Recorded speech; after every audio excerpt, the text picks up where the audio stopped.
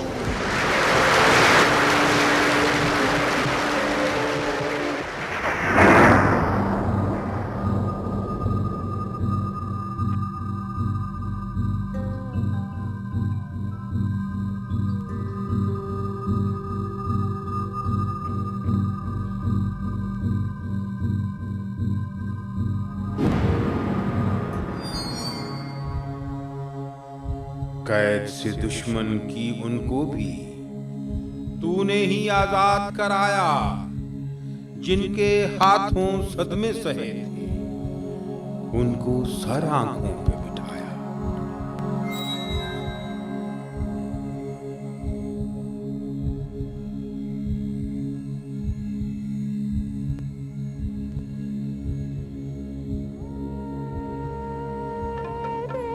کی ہوا خوشبو میں بس کے جاؤ اور ان کو لے کے آؤ، ایس کی ہوا۔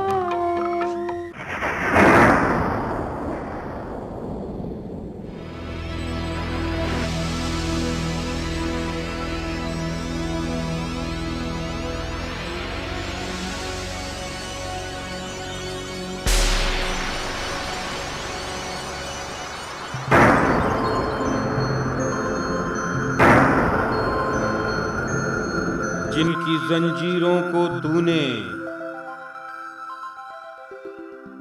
اتنی محنت سے توڑا تھا، ان احسان فراموشوں نے ان میں ہی تجھ کو جکڑا تھا۔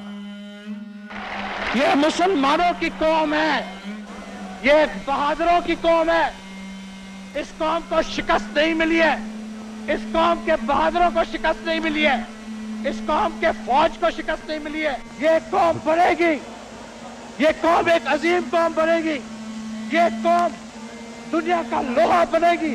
قبول ہے آپ کو؟ اس قوم کو دنیا کا لوہا بنا کے کریں گے۔ تو خدمت کرو گے، محنت کرو گے، لڑو گے، مرو گے اور جدوجہد کرو گے، ایمان سے کرو گے، خدا کی قسم کرو گے۔